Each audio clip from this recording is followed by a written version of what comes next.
So I'm sure you guys are, out of all the groups, I would guess, you're most familiar with mammals, because it's something we have lots of experience with. So we'll talk about the same things we've been talking about with all the other groups. So, characteristics. You guys gave me some as we answered our question today. Mammals have mammary glands. That's a defining characteristic. So they have special glands that the mother uses to nurse the young after they are born. And for most mammals, the young are not independent right after birth. Usually they need some time to grow and mature. They depend on the mother for nutrition until they reach full independence. And it varies in different types of mammals how long that might be. But these mammary glands are important. They produce milk.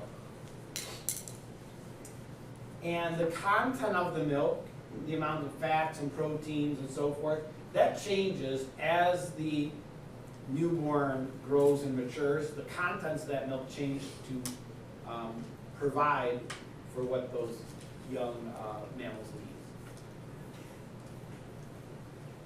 Eddie was right. Mammals do have well-developed brains. Okay. Most mammals, not all. It's a dog. What? It's a dog. Yeah. And so compared to other types of vertebrates, equal-sized mammals have a larger brain, a more complex brain, well-developed. Mammals' bodies that have fur or hair.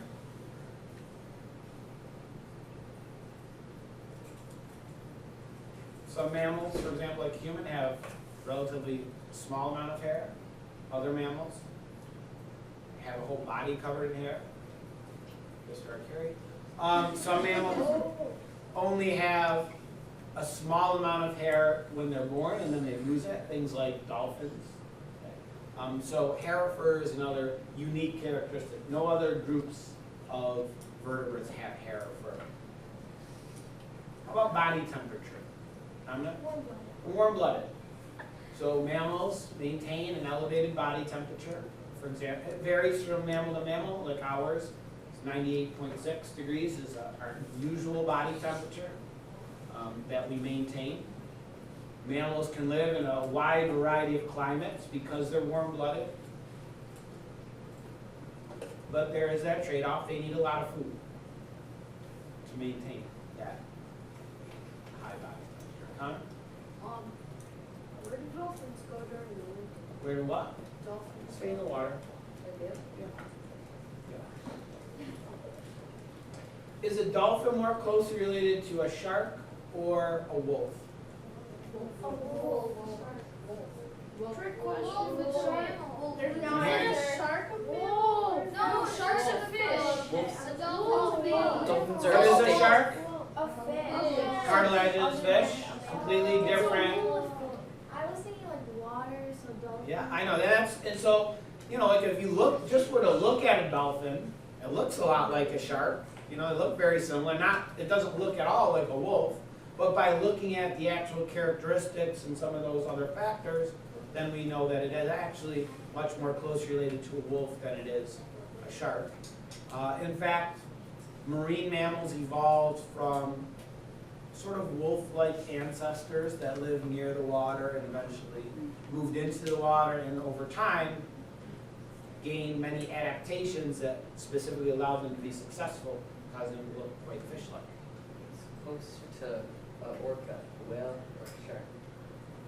Whale, because an orca is a whale. What is a seahorse? A seahorse is a fish. Oh no. All right.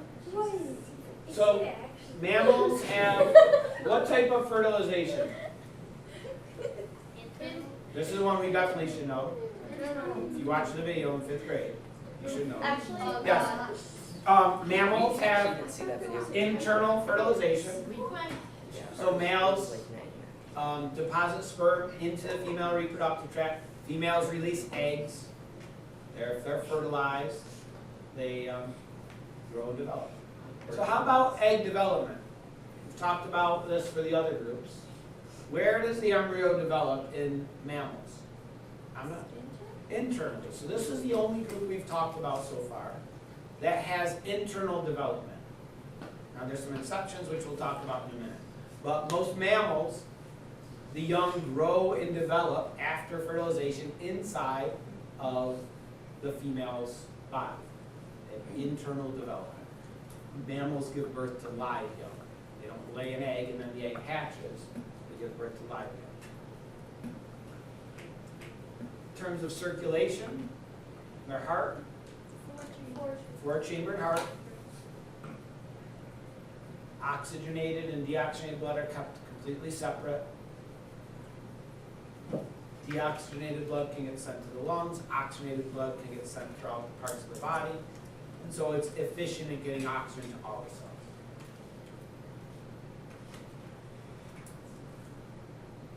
So if I ask you to think of a mammal, almost everybody's thinking of one type of mammal, a placental mammal. But there are some other mammals which are a little bit different that maybe you don't know, especially this first group. These are subclasses of mammals. One of them is called monotremes. Monotremes are a small group of mammals. There's only, I don't know, less than a dozen species of monotremes on the earth. And monotremes are mammals that actually lay eggs. So they kind of don't have that live birth characteristic I just was mentioning. Because they still have fur, they still have mammary glands, they have those other characteristics. This is the egg of a monotreme. You can see how tiny it is. This is a diamond of tiny. So they have internal fertilization. They form these very small eggs, which they lay, and then those eggs hatch. And what they hatch into is a very, very immature young. One example is a duck-billed platypus. So, I'm sure you've seen pictures before. When duck-billed platypus were first discovered, and sort of like the samples were sent to scientists in London or England, they thought it was a joke. They thought somebody had like taken pieces of different types of animals and kind of sewed them together to form this animal. But it's not. It's a real animal. It has a bill sort of thing, kind of like a duck, has webbed feet, but it has fur. It also lays eggs, so it's sort of a strange mix of some of the characteristics of the different groups.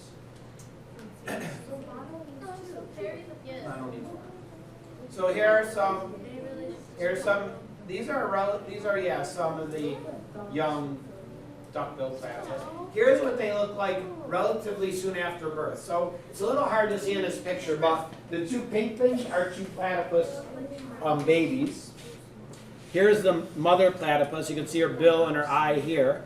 And so basically, after they hatch out of these small eggs, they go to the mother and basically spend the next amount of time until they can mature nursing, until they sort of grow, mature, have fur, and start to become independent. So even though they hatch out of those eggs, it takes them a while before they can become independent organisms. Comment? One time, on my road, there was a little mouse baby, and it looked like that. Yeah, a newborn mouse is immature, but they mature pretty quickly into independent mouse. Now the other example, one other interesting fact. Platypus is the only venomous mammal. The male platypus, behind like its hind limbs, has these things they call spurs, so like these pointy things, and they have a venom in them. And so they can, what's that? Is it deadly? It's deadly to small mammals. I guess if people get poked with these spurs, it's extremely painful. From what I've heard, they can kill smaller mammals. Dogs have been killed by messing with a platypus and getting stuck with these spurs. So that's another interesting fact. There is another monotreme. Yeah, Wait, where are these found? in Australia. Oh, so we just learned about snake place in Australia. I guess so. Spiny anteater is another type of monotreme. It's also called an echidna, and they also lay eggs. Here's a young before it's fully mature. Here's what it looks like once it's fully grown. Kind of looks like a porcupine. They have this long snout, and this long tongue that they use for reaching and scooping ants out of like ant hills. I mean, Another group of mammals are the marsupials. So I'm sure you're familiar with some marsupials like kangaroos and koalas and so forth. These are pouch mammals.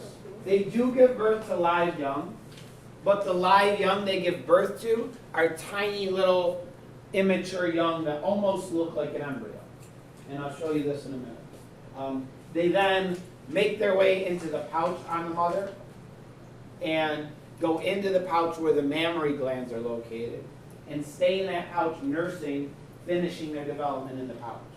So those are the marsupials. And koalas are examples, kangaroos, Tasmanian devils.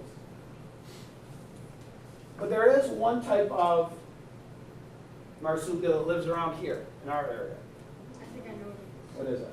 a bear. No? It's a bear. It's an opossum. Opossums, they are like whitish fur. They're generally nocturnal. You don't see them those a lot of times. You'll see them like at night if you're driving your car down the road. Sometimes they'll run across the street. Sometimes you'll see them dead in the road as like roadkill. They live lots of times up in trees. I'll show you a picture of one in a minute. Here you see these are the immature. This is probably a kangaroo soon after birth. And it's this tiny, tiny little thing that when they are born, they have only front limbs that they use to crawl into the pouch. They can't see. They have no fur. They basically make their way into the pouch, latch onto the mammary gland, and just sit there and nurse until they mature. I have a question. Do kangaroos actually like box people? Sometimes. So one time in 3rd grade, I had to research cloggers, and I learned that when the babies are this small. Yeah, they're tiny. I'll show you a video about kangaroo birth in a little bit. Yes. Oh yeah. So again, look how big that is compared to a penny. Looks like a gummy bear. That's smaller than a gummy bear.